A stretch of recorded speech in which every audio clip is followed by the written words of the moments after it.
Nah, kita akan lihat Matius pasal 5 ayat yang 11 sampai ayat yang ke-16. Temanya adalah garam dan terang dunia. Kita sering baca firman Tuhan ini. Kita baca sama-sama. 1, 3. Kamulah garam dunia. Jika garam itu menjadi tawar, dengan apakah ia dihasilkan? Tidak ada lagi gunanya selain dibuang dan diinjak orang. Kamu adalah terang dunia. Kota yang terletak di atas gunung tidak mungkin tersembunyi. Ini firman Tuhan yang sering kita dengar dan sering kita baca bersama. Tapi saya mau kupas dari sisi yang lain, saudara. Kamu ini garam dunia dan kamu terang dunia. Kenapa Tuhan mengkhotbahkan hal ini? Karena Tuhan sedang berkhotbah di bukit. Kalau kita lihat ayat berikutnya, pasal sebelumnya, Tuhan berkhotbah tentang berbahagialah orang, berbahagialah orang, berbahagialah orang. Dan waktu Tuhan membawa orang-orang ke bukit itu, mereka kan ingin orang-orang yang mendapatkan firman ini menjadi terang dan garam.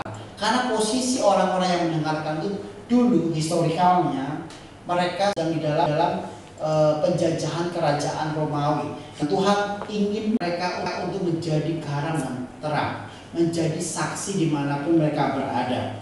Dan saya mau katakan saudara, hari-hari ini ayo kita menjadi saksinya Tuhan. Yang percaya katakan amin. Ayo hari-hari kita menjadi saksi laskarnya Yesus, saksinya Tuhan Yesus. Nah, kamu adalah garam.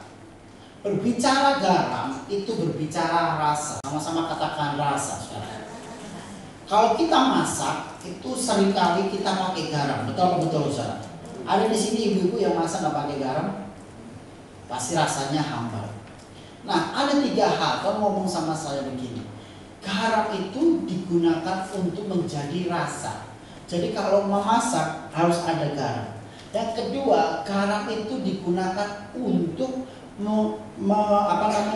mengurangi busuk. Yang ketiga, garam itu digunakan untuk mengawetkan.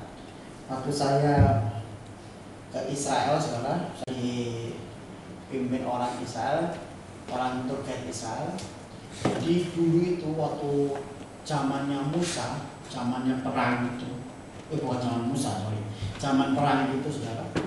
Orang Israel itu kalau misalnya kalah perang mati, bangkai di mana-mana, mereka taburin garam supaya tidak berbau busuk, saudara, supaya baunya wangi. Nah, yang pertama Tuhan bilang rasa. Kekristenan itu harus memiliki rasa. Nah, garam itu dimasukin ke dalam masakan dan menyatu. Sama-sama katakan menyatu.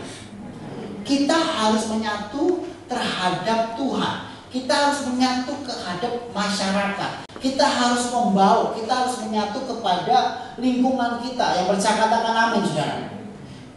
Seorang kekristenan tidak boleh kita egois dengan diri kita. Tidak boleh kita eksklusif dengan diri kita, saudara. Saya punya rumah di daerah Pulau Mas, Kayu Putih Selatan, saudara. Depan saya orang Kedar, sebelah saya orang Kedar, kanan kak saya orang Kedar, belakang saya lagi orang Kedar yang fanatik, hitamnya di voice.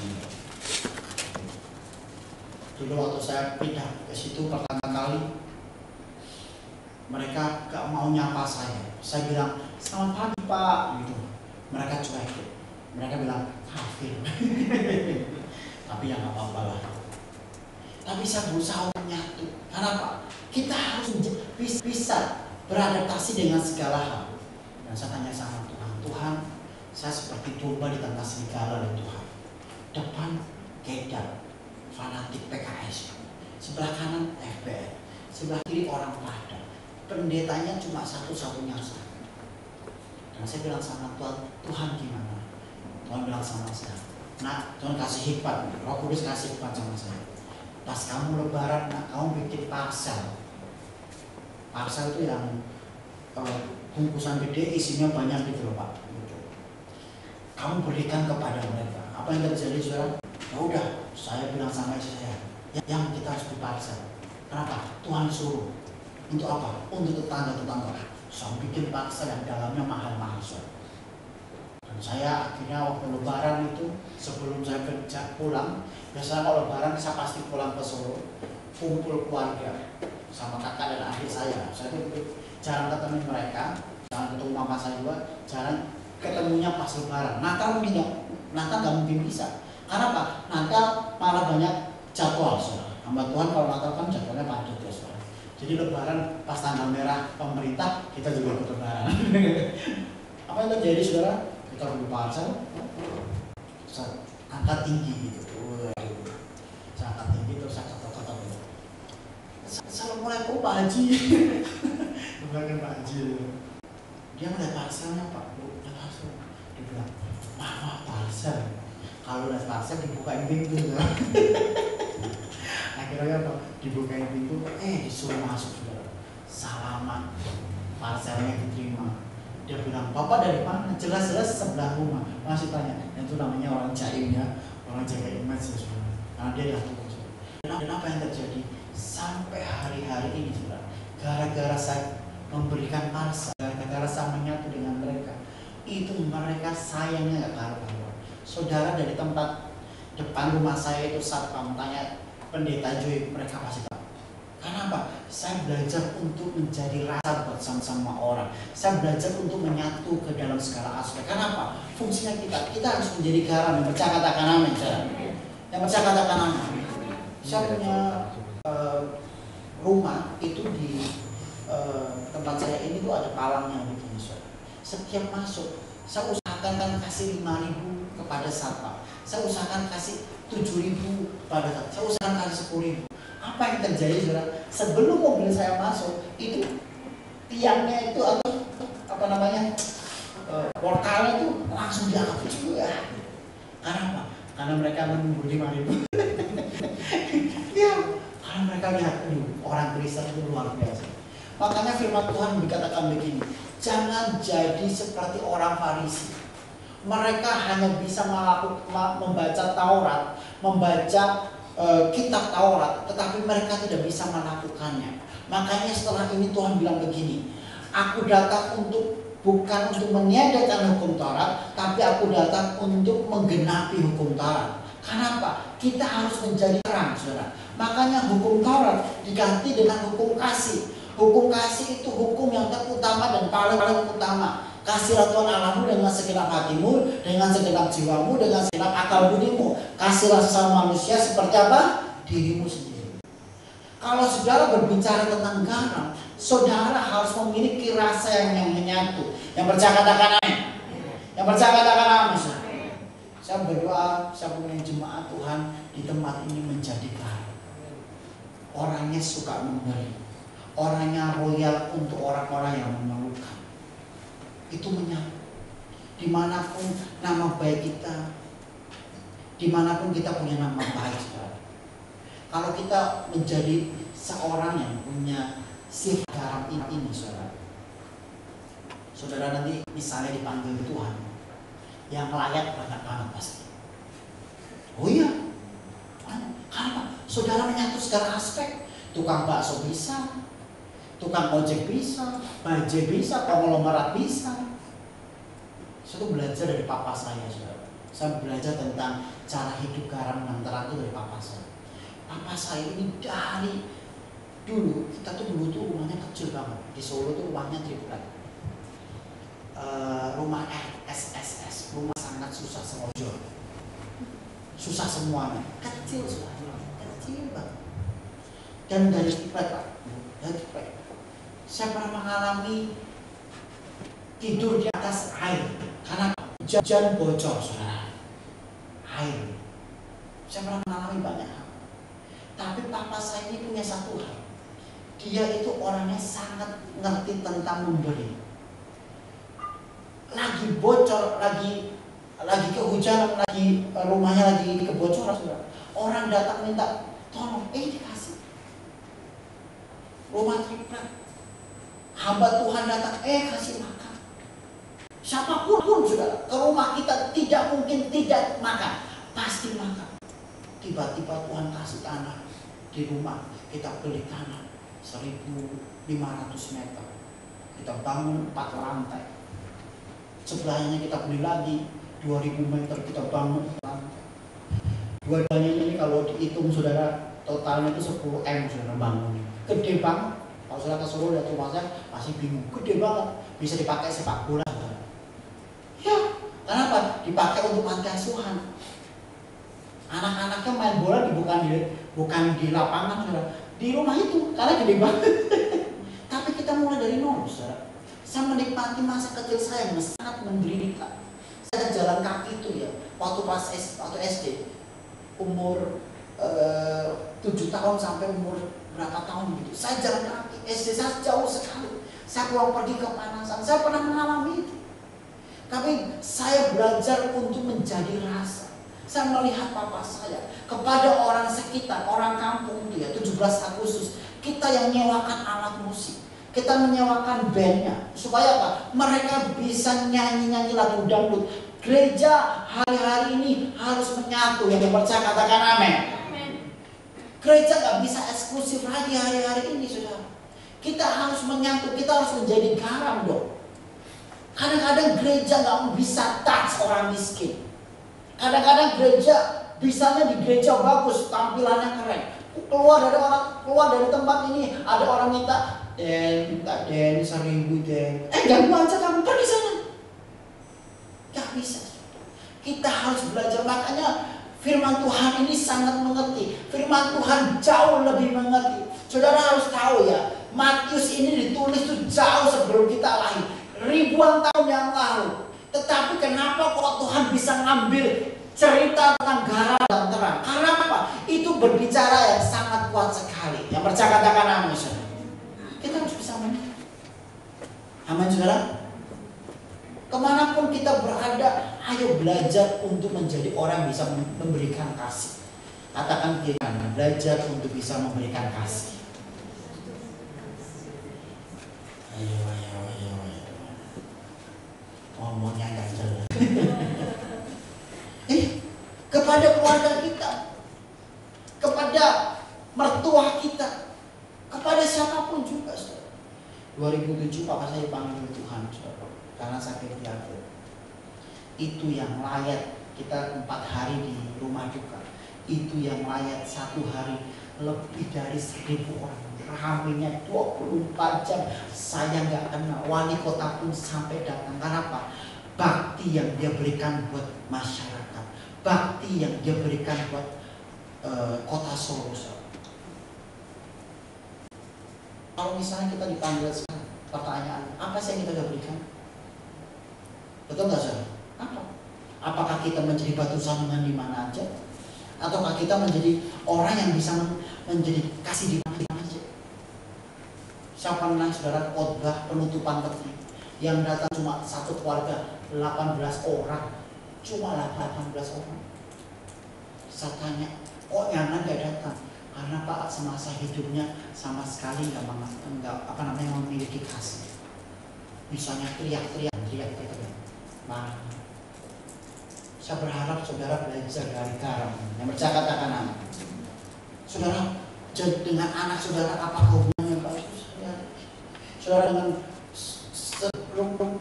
tetangga sebelah apa hubungannya bagus? Garam. Saudara pasti memiliki apa yang kita bagus. Saya memulai gereja ini baru 2 minggu. Minggu kemarin sama minggu. Saya berdoa, saudara, sekali waktu ini jemaat penuh semua. Yang percaya katakan amin. Sekali waktu jemaat Goshen ini orang-orang yang memiliki kehidupan yang luar biasa. Saya mendidik jemaat saya, Tuhan kasih saya visi. Kamu harus mendidik jemaatmu seperti tentara, memiliki sifat garam. Tuhan bilang sama saya, kamu gak boleh ya sedikit-sedikit konseling. Jadikan mereka orang-orang yang militan. Banyak di gereja-gereja, saudara. Jemaat Tuhan sekarang apa? Manja. Ketemu hamba Tuhan, Pak doain anak saya, Pak anak saya panas. Akhirnya doain. Pak doain rumah saya, Pak rumah saya ada tuyulnya. Akhirnya rumahnya diciprat tuyul. Besok lagi, ada lagi Pak, Mbak Yul. Ya, gembalanya capek lah Pak kalau begitu, saudara. Saya berdoa, saya punya jemaat yang militan. Mereka bukan minta saya hanya menyampaikan firman, tapi mereka akan melakukan apa yang saya katakan, dan saya juga melakukan hal yang sama. Percaya katakan amin. Saudara bisa menyembuhkan orang, kuasa saudara sama. Saudara bisa mendoakan orang, saudara bisa memberikan kasih yang besar. Yang percaya katakan amin. Amin, saudara. Saudara bisa merangkul orang yang perlu tolongan. Iya, belajar untuk merintis sesuatu yang besar di dalam hidup kita. Belajar untuk menjadi benih yang besar untuk bisa dituai banyak orang. Saudara, benih yang menjadi tanah yang subur. Kemanapun kita berada, orang itu senang dengan hidup kita. Itu berbicara tentang garam. Percaya katakan amin. Yang percaya katakan amin, saudara. Yang kedua, garam bukan hanya memiliki rasa dan menyatukan rasa. Tapi yang kedua, tadi saya katakan, garam itu adalah sifatnya mengurangi kebusukan. Ayo belajar untuk tidak memperlihatkan kebusukan orang. Ayo belajar untuk meminimalis segala kejelekan. Yang percaya katakan amin, saudara. Iya. Jadi gembala itu ya nggak segampang yang sudah pikirkan. Misalnya contoh, saya gembala itu. Ini kalau jemaatnya masih 11 mah kecil. Nah, kalau jemaatnya 1000 loh. Tiba-tiba ada orang yang sakit hati. Pak Joy tahu nggak si Alio Pak? Aduh Pak. Oh gitu ya. Udah, saya itu datang lagi si B. Bapak tahu nggak? Kemarin itu. Saya berdoa, saudara, saya punya jemaat yang meminimalis segala kebusukan orang. Yang percaya katakan amin. Ya kalau semuanya diceritakan kepada gembalanya pusing, betul nggak Pak? Kalau semua diceritakan kepada gembalanya, ini begini. Ya kalau misalnya gembalanya kuat, kalau gembalanya jantungan gimana, saudara? Gembala kan sampahnya jemaat. Dikit-dikit jemaat ngomongin, dikit-dikit jemaat beginiin. Tapi saya mau berdoa, saudara. Saya memiliki jemaat yang bukan seperti itu, tapi jemaat yang memiliki sifat tentara. Yang percaya katakan amin. Dia menghormati komandannya, dia mentaati komandannya. Bahkan kalau komandannya dijelekkan, dia tutup, dia cut, selesai. Bahkan temannya pun, sepengerjanya pun, sederetan atau mungkin teman-teman grupnya, dia tutup dia. Jangan pernah kita ngomongin lagi. Stop. Itu berbicara tentang garam, mengurangi bau busuk. Saya kemarin di internet, saya tuh tidurnya tuh jam 4 pagi saudara. Sampai saya nggak tidur lagi, bangun jam 6 pagi. Johnny itu saksinya. Saya ngajak Johnny dan Kelly ke Bandung karena Johnny kan mau pulang ke Manado. Saya ajak dia jalan-jalan. Saya nggak bisa tidur kemarin malam. Secara manusia capek Pak, capek. Tapi saya senang, karena Pak, saya belajar untuk menginvestasikan hidup saya supaya orang bisa menjadi apa yang Tuhan inginkan dalam hidupnya. Percaya katakan amin. Yang percaya katakan amin. Iya. Saya doa dari jam 12 sampai jam 4. Saya sendirian, yang lain-lain pada ngorok. Saya lihat searching di internet, baca Alkitab. Saya belajar tentang imamat yang rajani. Saya belajar gereja yang berdampak. Untuk apa? Untuk jemaat Tuhan. Setiap minggu Tuhan bilang, kamu harus khotbah setiap minggu. Kalau Kamis bolehlah, hamba-hamba Tuhan yang lain. Tapi kalau minggu kamu belajar untuk memberikan makanan buat jemaat. Jadi saya harap untuk belumnya gereja kayak Angel, kalau belumnya kayak gereja, datang ke sini. Kita makan bareng-bareng. Makan firman Tuhan maksudnya. Amin, saudara. Ya. Saya search di internet, saudara. Saya lihat garam itu dulu. Jadi waktu ada pembantaian orang Yahudi, terus ada peperangan orang di dinasti apa gitu. Garam itu digunakan memang itu untuk mengurangi bau busuk. Kalau nggak percaya saya, ada bau bangkai. Saudara perhatiin garam itu baunya berkurang. Karena dia punya zat apa? Saya lupa. Saya kemarin di internet. Apa sih garam ini? Ternyata garam itu punya kegunaan yang luar biasa. Dan korelasinya apa sih dengan firman? ternyata ya, kalau kita bicara tentang firman yang Tuhan berikan, itu semuanya dalam sekali. Yang baca katakan amin. Bicara garam, bicara terang, bicara imam dan raja, bicara tentang kerajaan. Semua di dalam Alkitab itu komplit. Bahkan bicara tentang kehidupan, bicara tentang realita, dibukakan semua di Alkitab. Amin, saudara. Belajar untuk mengurangi kebusukan.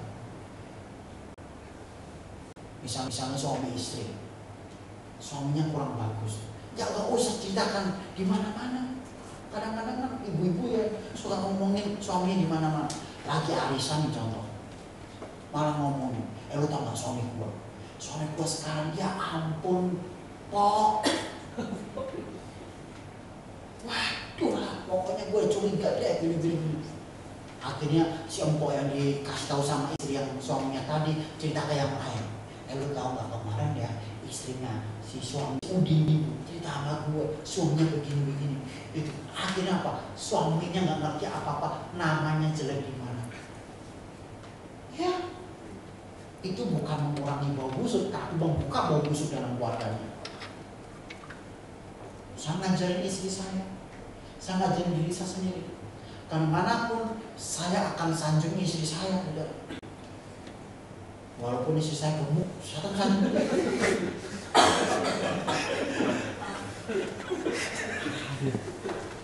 Oh iya, saya suka bercanda sama istri saya. Kalau dengan anak-anak rohani, dengan jemaat yang benar dekat, saya bercanda.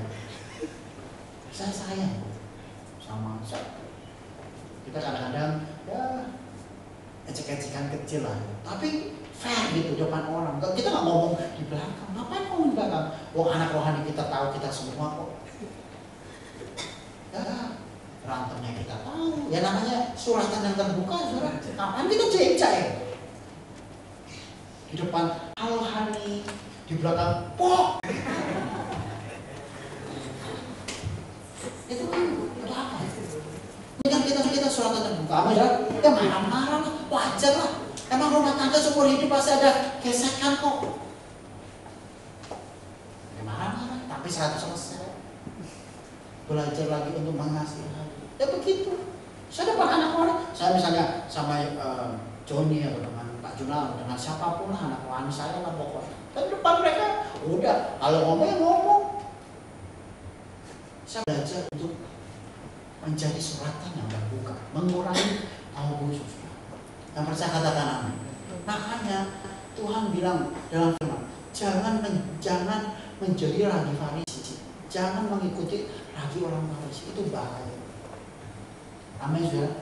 Ayo kita belajar untuk memiliki karakteristik garam ini. Terus berikutnya yang ketiga, garam ini memiliki sifat untuk mengawetkan. Sama-sama katakan mengawetkan. Misalnya ada pengiriman ikan dari Jepang gitu. Jepang kan terkenal dengan ikan salmon dan ikan dorayaki ya. Bisa lupa. Dori kan. Kalau dorayaki kan dori. Dari Jepang ke Jakarta ini itu perlu garam dan perlu es. Tapi sifat garam itu mengawetkan. Betul apa betul, saudara? Saudara kalau nggak percaya, saudara masukkan ikan di dalam satu plastik, masukin garam di situ, ikannya tidak akan busuk dalam waktu cepat. Dia sifatnya mengawetkan. Saya tanya sama Tuhan, artinya apa sih Tuhan mengawetkan ini? Artinya apa sih Tuhan untuk firman Tuhan tentang garam? Tuhan bilang, sifat garam ini long term. Dia bukan hanya cepat, misalnya berteman, akhirnya tinggal lepas. Sifat garam ini awet. Dia menjaga hubungan sungguh-sungguh. Yang percaya katakan amin. Tuhan Yesus itu muridnya berapa, saudara? Yesus muridnya berapa? 12, pintar semua. Kalau salah kebangetan, saudara. Muridnya 12. Tuhan tuh menjaga sekali, saudara. Dia melihat segala sesuatunya bukan dengan kacamata, bukan dengan mata manusia, tapi dia melihat dengan mata Tuhan. Dia menjaga hubungan long term. Menurut saudara, kalau saudara jadi Tuhan, jadi pemimpin. Seorang seperti Petrus itu yang menyangkal Tuhan. Dia udah kenal Tuhan sayang dia, tiba-tiba Petrus menyangkal dia. Menurut saudara, kalau saudara jadi Tuhan, bagaimana? Marah nggak saudara? Tapi Tuhan tuh berbicara tentang lontong. Dia tuh mengawet. Petrus seperti itu dikasih lagi, dirangkul. Amin saudara? Ya. Orang seperti apa? Dirangkul. Yang paling lucu itu waktu ada seorang perempuan yang memecahkan guli-guli narwastu ke kaki Tuhan. Orang-orang bilang, ini kan suatu pemborosan Tuhan. Mendingan uangnya mendingan minyaknya dijual dan uangnya dibagikan kepada orang-orang miskin. Artinya apa? Murid-muridnya, lalu Yudas bilang kepada Tuhan Yesus, dia ingin apa? Ingin uangnya. Makanya Tuhan bilang sama Yudas, orang miskin selalu ada pada kamu, tetapi perempuan ini sudah mempersiapkan kematian. Tuhan menjaga hubungan, walaupun bagi orang Farisi, orang perempuan ini jahat sekali, jelek sekali. Karena apa? Perempuan Sunda. Tapi Tuhan berbicara dengan kasih. Tuhan berbicara dengan lembut. Tuhan merangkul dengan kasih. Belajarlah untuk memaintain sesuatu dengan baik. Yang percaya katakan amin. Kalau ada orang yang memusuhi saudara, ampuni saja. Kalau ada orang yang merasa kurang baik terhadap saudara, ampuni saja. Ayo rangkul lagi. Belajar untuk menjaga hubungan panjang gitu. Amin ya. Kalau saudara tanya saya, Pak Joy masih punya teman TK nggak? Saudara, saya mau kasih tahu saudara. Teman TK saya, teman SD saya, teman SMP saya, teman SMA saya, teman kuliah saya. Kalau saya bilang kumpul sampai hari ini, kumpul kabeh. Walaupun mereka agamanya Islam, Buddha dan lain-lain. Siapa? Saya menjaga hubungan. Di BB saya ada grup TK, SD, SMP. Karena kita waktu TK, SD, SMP-nya bareng juga. Kompak sekali. Tapi ada juga teman saya udah gak pedulikan teman-temannya yang dulu. Si bodoh lah. Gak pernah. Karena apa? Udah sibuk dengan hidupnya sendiri. Ada satu teman saya hamba Tuhan. Tiba-tiba, ini teman sekolah saya juga SMP. Tiba-tiba kita mau bikin reunian waktu itu tahun 2009. Teman hamba Tuhan itu bilang gini, saya minta maaf ya, saya bukan lagi di bagian yang seperti itu. Saya meninggalkan masa lalu, berlari ke masa depan. Saya bilang, itu salah sekali. Sudah belajar untuk memaintain, belajar untuk menjaga hubungan. Yang percaya katakan amin. Katakan kiri kanan, belajar untuk menjaga hubungan. Amin. Awet. Amin. Suami istri juga harus awet. Yang percaya katakan amin. Iya, awet. Cintanya awet, kayak garam. Yang percaya katakan amin. Mengawetkannya Pak ya. Amin. Pacaran awet. Tapi setelah awet jangan putus, nikah. Pacaran 8 tahun tapi putus, nah itu apa? Itu keawetan sudah. Ya. Nah 3 sifat ini kita pelajari baik-baik dalam hidup kita. Amin saudara.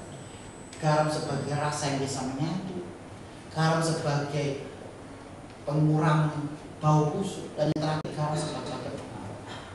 Dan saya percaya kekristenan kalau seperti ini, gereja akan dipakai Tuhan secara luar biasa.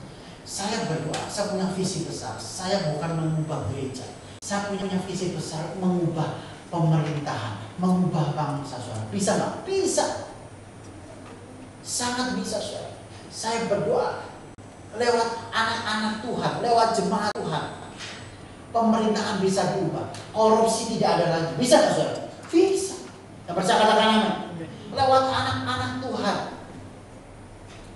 perzinahan, kemabukan, narkoba tidak ada lagi. Bisa nggak saudara? Bisa. Kenapa sih gereja tidak bisa? Kenapa? Gereja terlalu eksklusif dengan dirinya sendiri, tidak menjadi garam.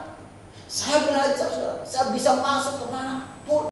Saya belajar untuk kalau bertemu dengan Alkitab pun saya belajar untuk meninggalkan penderitaan saja. Artinya apa? Saya belajar jadi orang Kristen yang biasa. Dia bicara banyak, saya belajar dia.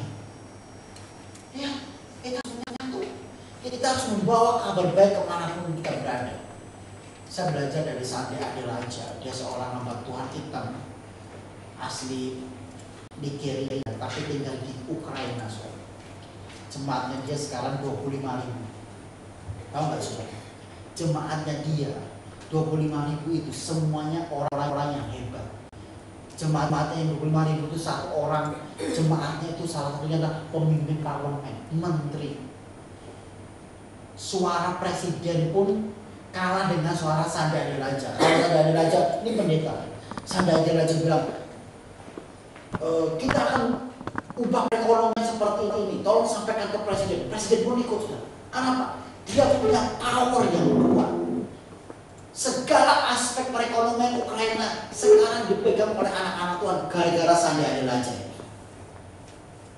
Dia merintis 20 tahun, saudara. Dan dia pindah-pindah dari Nigeria harus ke Amerika, harus ke Belanda dengan gereja yang kecil, jemaatnya kecil. Dia pernah, saya lihat bukunya, baca buku, dia pernah merintis jemaatnya cuma 8 itu tahunan.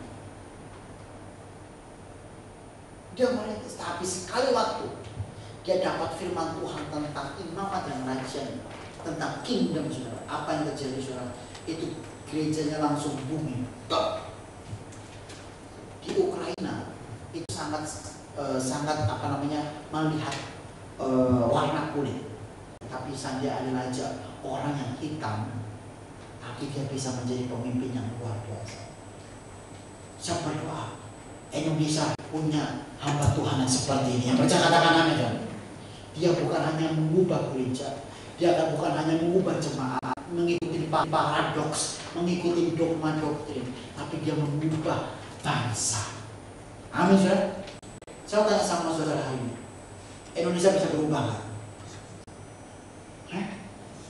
Ngomongnya pelan banget. Saya capek sekali loh, saudara. Tapi saya tetap kuat. Masa saudara tanya, jawabnya bisa. Bisa nggak Indonesia berubah? Bisa. Nah, gitu kan. Nanti sekali kita makan ya. Saya berasa sendiri. Biar kuat. Bisa nggak Indonesia berubah, saudara? Bisa. Saya punya visi. Makanya saya ngomong sama anak-anak bangsa saya, jadilah seorang yang bisa membuat dampak kemanapun. Punya bisnis yang berdampak. Bukan bisnis, pasti diberkati. Kalau kita memikirkan bangsa, Tuhan pasti memikirkan hidup kita. Yang percaya katakan amin. Saya berdoa itu Tuhan akan memberkati kita semua. Nah, berikutnya, dan kita akan tutup dalam doa. Kita lihat Matius pasal yang ke-5 ayat yang ke-15. Kita akan baca bersama-sama. Matius 5 ayat yang ke-15. Ayat yang ke-14. Matius 5 ayat yang ke-14. Sama-sama baca. Sama-sama kita baca. 1, 3. Kamu adalah terang dunia. Kota yang terletak di atas gunung tidak mungkin tersembunyi. Lagi pula, orang tidak menyalakan pelita lalu meletakkannya di bawah gantang, melainkan di atas kaki dia sehingga menerangi semua orang di dalam rumah itu. Demikianlah hendaknya terangmu bercahaya di depan orang, supaya mereka melihat perbuatanmu yang baik dan memuliakan Bapamu yang di surga. Sama-sama katakan terang. Ini sifat yang kedua yang Tuhan berikan buat kita semua di dalam Tuhan. Belajar untuk menjadi terang. Yang percaya katakan amin. Biarlah terangmu bercahaya. Sifat terang itu menerangi. Sifat terang itu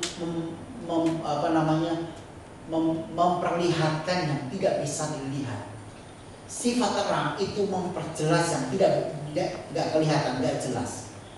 Dan firman Tuhan katakan, biarlah terangmu bersinar, biarlah terangmu bercahaya.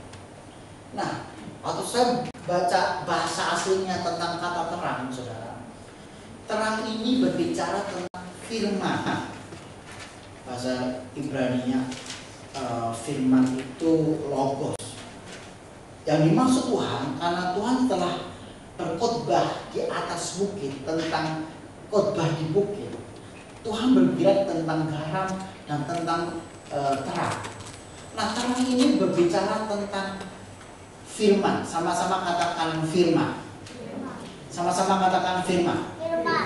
Firman telah menjadi manusia. Itu berbicara tentang terang. Nah, Tuhan bilang sama saya, saya tanya sama Tuhan tadi malam, Tuhan, seperti apa yang Tuhan inginkan tentang terang ini? Kekristenan yang dewasa adalah kekristenan yang memiliki terang itu. Saya ulang, kekristenan yang dewasa adalah kekristenan yang memiliki terang itu. Yang percaya katakan amin. Artinya apa? Firman di dalam hidup kita menjadi daging, menjadi guidance. Terang kuat dalam hidup kita. Yang percaya katakan amin. Kemanapun kita berada, isinya firman. Kemanapun kita berada, isinya firman. Terang di sini bukan berarti kita harus pakai lampu Philips di kepala kita, di untir-untir akhirnya terang. No. Misalnya kita pakai senter, terus ditanya orang, kenapa pakai senter di kepala? Karena firman Tuhan katakan kita harus ada terang. Itu salah. Bukan itu artinya. Tapi terang di tempat ini artinya firman itu bercahaya, menjadi terang. Setiap orang yang ketemu kita, isinya cuma ngomong ini, orang ini dipenuhi dengan firman. Amin, saudara. Amin, saudara. Makanya saya sugesti jemaat Tuhan di tempat ini, kalau baca Alkitab jangan sedikit. Ayo belajar baca Alkitab banyak. Kalau saya tanya saudara ini semua ya, keturunan pasti pada ngerti kok. Tak tes ya coba ya. Bapaknya Abraham siapa? Nggak ngerti.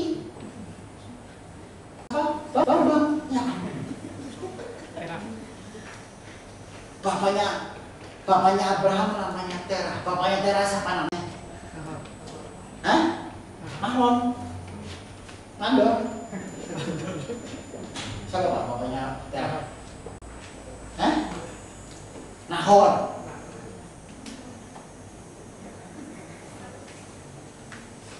Belajar seperti itu. Kadang-kadang kita belajar keturunan susah. Nggak mau. Saya kalau belajar papa saya ya, keturunan, wah itu susah sekali. Masa, cuy, papa yang anaknya Yakub berapa? 12 dari Silpa berapa? Berapa ya tapi ya? Salah dipecut saudara. Dari Bilha berapa? Yakub ada 4 saudara. Ribka, Rahel, Silpa dan Bilha. Pembantunya itu anaknya kan 12. Anak dari Rahel dan Silpa. Itu harus tahu tuh. Pusing saya. Papanya Simpson siapa? Pak Simpson pakai jemput. Iya. Saking begitunya dulu saya diajari papa saya. Papanya Simpson siapa namanya? Ada yang tahu? Ada yang tahu nggak? Papanya Simpson itu namanya Manoah. Kacau. Ditanya istrinya Abraham berapa? Saudara tahu? Berapa sih Abraham? Siapa yang bisa saya kasih permen? 2. Salah. Berapa Pak? Saudara? 3.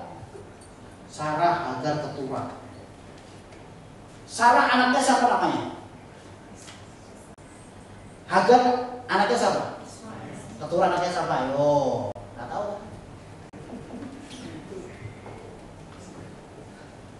Saya ditanya sama itu, saya belajar menghidupi firman. Kemarin ya, saya dengar Pak Yusa Cipto di SRR Pasor. Dia baca Alkitab sehari 60 pasal. Hebat ya. Dia nggak khotbah kalau nggak diundang. Dia nggak khotbah kalau nggak disuruh khotbah sama Tuhan. Walaupun PK-nya gede. Ini hamba Tuhan beneran. Ini terangnya ngeri. Sekali dia khotbah, matanya orang langsung wah. Karena terang banget. Musa kan gitu saudara. Waktu turun dari bukit gunung bersama dengan Tuhan memahat Taurat, 10 hukum Taurat, turun isinya apa? Terang. Sampai orang Israel, oh muka Musa penuh dengan ya. Saudara kalau nggak percaya, bacaan kita banyak-banyak. Keluar dari kamar, saudara paskaran. Suami, misalnya ibu-ibu, istri ya, baca sehari 50 pasal. Nanti Pak Yonatan langsung, "Mah kok kamu terang banget." Bener, percaya. Langsung gitu, powernya itu gede banget.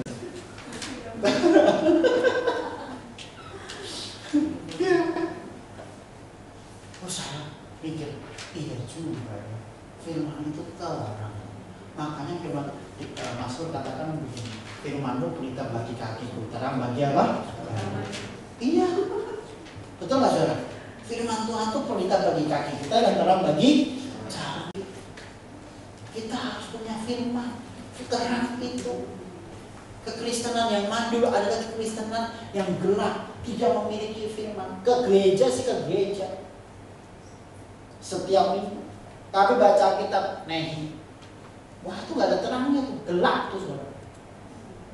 Udah gelap orangnya, gelap arahnya, gelap semuanya.